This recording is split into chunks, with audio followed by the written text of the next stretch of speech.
Good evening जी। Sagacious academy के इस YouTube channel से तुहाडा स्वागत है। अज असीं तुहाडे नाल डिस्कस करांगे फाइनेंस कमीशन।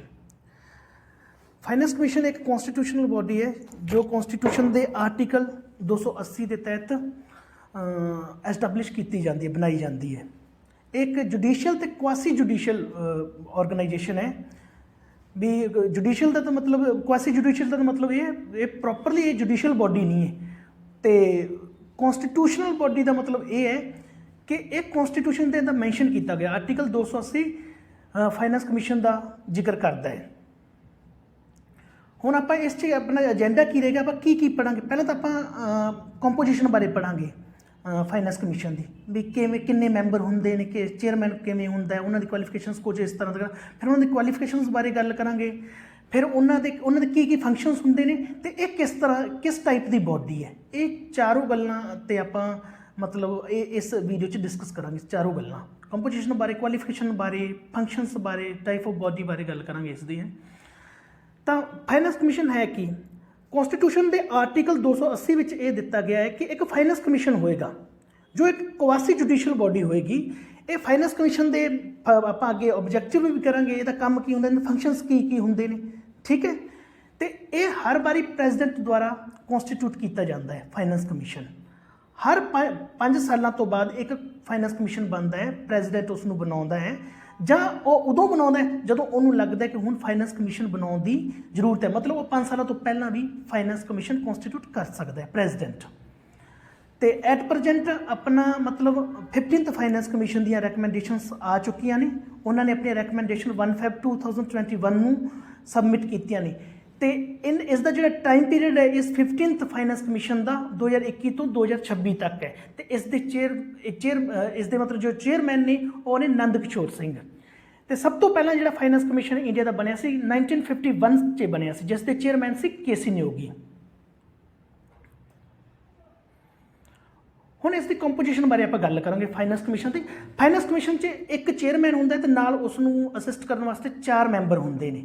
मतलब टोटल बॉडी टोटल बंदे इस टोटल मैंबर इस 5 होंदे ने, पर उन्हां च एक चेयरमैन होंदा ते 4 मैंबर होंदे ने। ते ये सारे प्रेजिडेंट द्वारा अपॉइंट किए जाते हैं।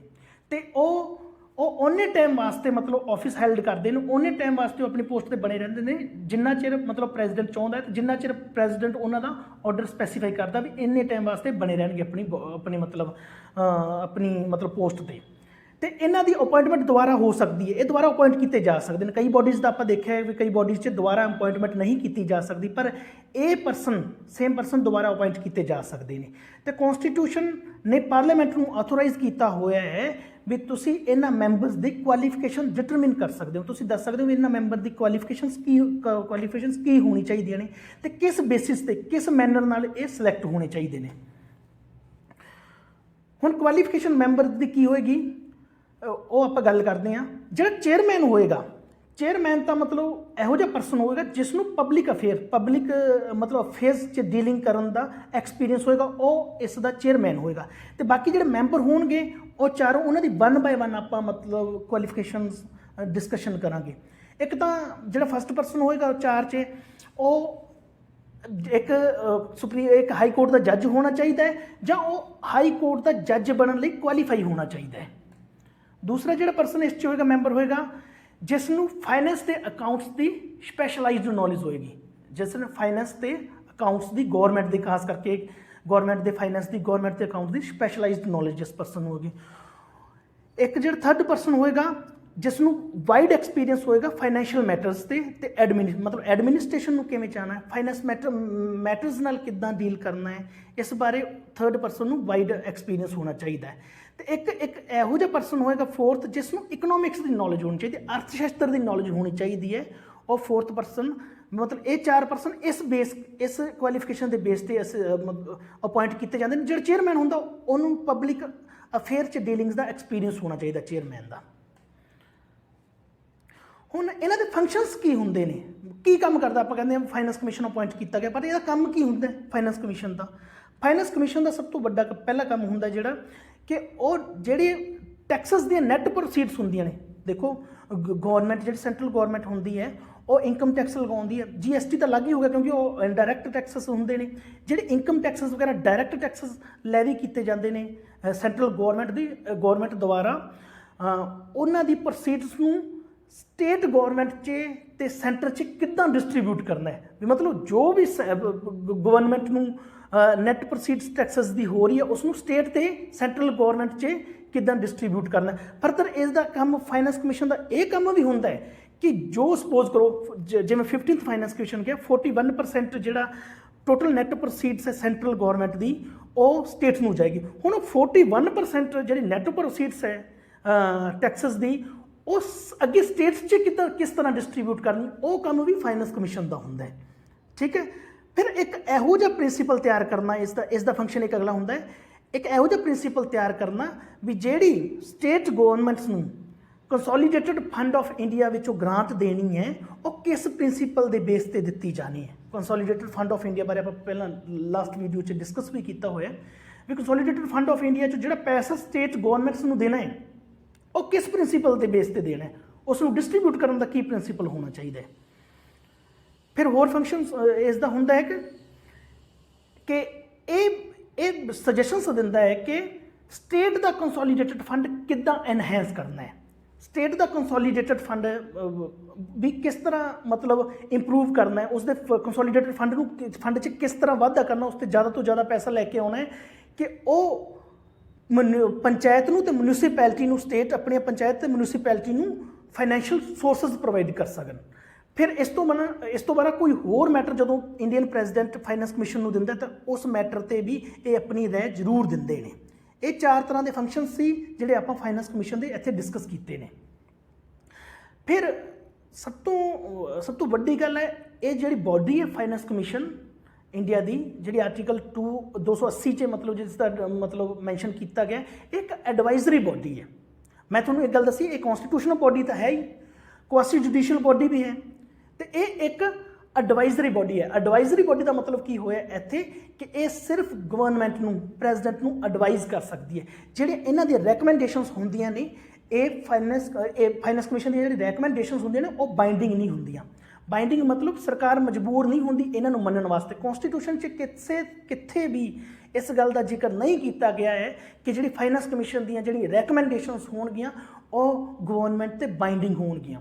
ਮੈਂ ਇੱਕ ਐਗਜ਼ਾਮਪਲ ਦੇਣਾ ਚਾਹੂੰਗਾ। ਸਪੋਜ਼ ਕਰੋ ਫਾਈਨੈਂਸ ਕਮਿਸ਼ਨ ਨੇ ਕਿਹਾ ਤਾਂ ਤੁਸੀਂ ਸਟੇਟਸ ਨੂੰ ਇਸ ਵਾਰੀ ਤੁਸੀਂ 50% ਜਿਹੜੀਆਂ ਟੋਟਲ ਨੈਟ ਪ੍ਰੋਸੀਡਸ ਨੇ ਇਨਕਮ ਟੈਕਸ ਦੀਆਂ ਉਹ ਪ੍ਰੋਵਾਈਡ ਕਰੋ ਸਟੇਟਸ ਨੂੰ। ਤਾਂ ਇਸ ਮਾਮਲੇ 'ਚ ਜਦੋਂ ਪ੍ਰੈਜ਼ੀਡੈਂਟ ਗੌਰਮੈਂਟ ਨੂੰ ਆਪਣੀ ਰਿਪੋਰਟ ਦੇਵੇਗਾ ਤਾਂ ਗੌਰਮੈਂਟ ਇਸ ਨੂੰ ਮੰਨਣ ਲਈ ਬਾਈਂਡਿੰਗ ਨਹੀਂ ਹੈ। ਮਤਲਬ ਗੌਰਮੈਂਟ 'ਤੇ ਇਹ ਕੰਪਲਸ਼ਨ ਨਹੀਂ ਹੈ ਕਿ ਉਹ ਇਸ ਦੀ ਰੈਕਮੈਂਡੇਸ਼ਨਸ ਨੂੰ ਮੰਨੇ, ਉਹ ਇਸ ਦੀ ਰੈਕਮੈਂਡੇਸ਼ਨ ਨੂੰ ਰਿਜੈਕਟ ਕਰ ਸਕਦੀ ਹੈ। ਠੀਕ ਹੈ। ਪਰ ਮੋਸਟ ਆਫ ਟਾਈਮ ਇਸ ਦੀ ਰੈਕਮੈਂਡੇਸ਼ਨਸ ਐਕਸੈਪਟ ਕਰ ਲਿੱਤੀਆਂ ਜਾਂਦੀਆਂ ਨੇ ਕਿਉਂਕਿ ਜਿਹੜੀ ਇਹ ਕੌਂਸਟੀਟਿਊਸ਼ਨਲ ਬਾਡੀ ਹੈ ਇਹ ਫਾਈਨੈਂਸ ਕਮਿਸ਼ਨ, ਇਹ council of ministers the advice ਨਾਲ ਹੀ ਪ੍ਰੈਜ਼ੀਡੈਂਟ ਇਲੈਕਟ ਕਰਦਾ ਹੈ। ਫਿਰ ਜਿਵੇਂ ਮੈਂ ਤੁਹਾਨੂੰ ਦੱਸਿਆ ਇਸ ਟਾਈਮ 15th ਫਾਈਨੈਂਸ ਕਮਿਸ਼ਨ ਚੱਲ ਰਿਹਾ। 1 ਫਰਵਰੀ 2021 ਨੂੰ 15th ਫਾਈਨੈਂਸ ਕਮਿਸ਼ਨ ਨੇ ਆਪਣੀ ਰੈਕਮੈਂਡੇਸ਼ਨਸ ਦਿੱਤੀਆਂ ਨੇ। 15th ਫਾਈਨੈਂਸ ਕਮਿਸ਼ਨ ਦੇ ਚੇਅਰਮੈਨ ਨੇ ਆਨੰਦ ਕਿਸ਼ੋਰ ਸਿੰਘ, ਅਤੇ ਇਸ ਦਾ ਜਿਹੜਾ ਪੀਰੀਅਡ ਹੈ 2021 ਤੋਂ ਲੈ ਕੇ 2026 ਤੱਕ ਹੈ। ਮਤਲਬ ਜਿਹੜੇ ਇਹਦੇ ਰੈਕਮੈਂਡੇਸ਼ਨਸ ਇੰਪਲੀਮੈਂਟ ਹੋਣਗੀਆਂ 2021 ਤੋਂ ਲੈ ਕੇ 2026 ਤੱਕ ਇੰਪਲੀਮੈਂਟ ਹੋਣਗੀਆਂ। ਹੁਣ ਇਸਨੇ ਕੀ ਰੈਕਮੈਂਡੇਸ਼ਨਸ, ਇਸਨੇ ਕੀ ਸਿਫਾਰਿਸ਼ਾਂ ਦਿੱਤੀਆਂ ਹੋਈਆਂ ਨੇ ਆਪਣੀਆਂ ਇਸ 15th ਫਾਈਨੈਂਸ ਕਮਿਸ਼ਨ ਨੇ।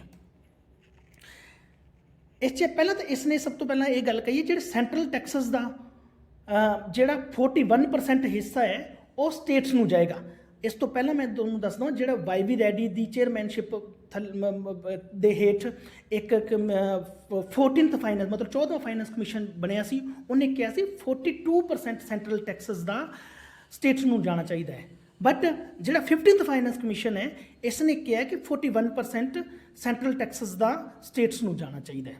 ਅਤੇ ਇਹ ਮਤਲਬ ਫੈਡਰਲ ਸਟਰਕਚਰ ਨੂੰ, ਕੋਆਪਰੇਟਿਵ ਫੈਡਰਲਿਜ਼ਮ ਨੂੰ ਪ੍ਰਮੋਟ ਕਰਨ ਵਾਸਤੇ ਇਹ ਬਣਾਇਆ ਗਿਆ ਸੀ 15th ਫਾਈਨੈਂਸ ਕਮਿਸ਼ਨ। ਵੈਸੇ ਤਾਂ ਸਾਰੇ ਕਮਿਸ਼ਨ ਇਸ ਵਾਸਤੇ ਹੀ ਬਣਾਏ ਜਾਂਦੇ ਨੇ, ਬਟ ਇਹ ਪਬਲਿਕ ਸਪੈਂਡਿੰਗ ਨੂੰ ਐਨਹਾਂਸ ਕਰਨ ਵਾਸਤੇ ਅਤੇ ਗੌਰਮੈਂਟ ਦੇ ਫਾਈਨੈਂਸ 'ਚ ਸਟੈਬਿਲਿਟੀ ਲਿਆਉਣ ਵਾਸਤੇ ਇਹ ਬਣਾਇਆ ਗਿਆ ਸੀ।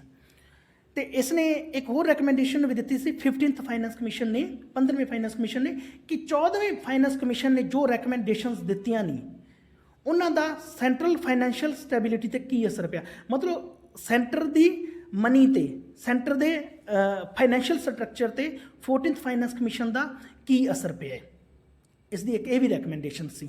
ਫਿਰ ਇਹਨੇ ਕਿਹਾ ਸੀ 15th ਫਾਈਨੈਂਸ ਕਮਿਸ਼ਨ ਨੇ ਕਿ GST ਦਾ ਕੀ ਇਕਨੋਮੀ ਤੇ ਕੀ ਅਰਥ ਵਿਵਸਥਾ ਤੇ GST ਦਾ ਕੀ ਅਸਰ ਪਿਆ, ਇਸ ਨੂੰ ਸਟੱਡੀ ਕਰਨ ਦੀ ਲੋੜ ਹੈ।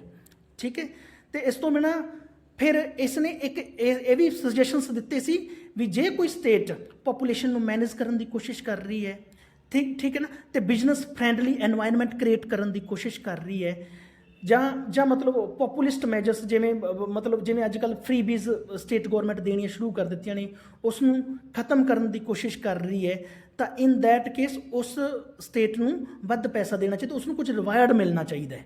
ਠੀਕ ਹੈ, ਇਸ ਨੇ ਇਹ ਗੱਲ ਵੀ ਕਹੀ ਸੀ। ਇਹ ਸੀ ਆਪਣੇ 15th ਫਾਈਨੈਂਸ ਕਮਿਸ਼ਨ ਦੀ ਰეკਮੈਂਡੇਸ਼ਨਸ। ਤੇ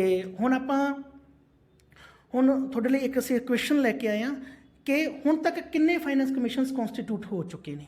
ਤਾਂ ਤੁਹਾਡੇ ਆਪਸ਼ਨ ਨੇ 14, 16, 15, 17। ਤੁਸੀਂ ਦੱਸੋਗੇ ਵੀ ਕਿੰਨੇ ਫਾਈਨੈਂਸ ਕਮਿਸ਼ਨ ਹੁਣ ਤੱਕ ਕਨਸਟੀਟਿਊਟ ਹੋ ਚੁੱਕੇ ਨੇ। Thank you.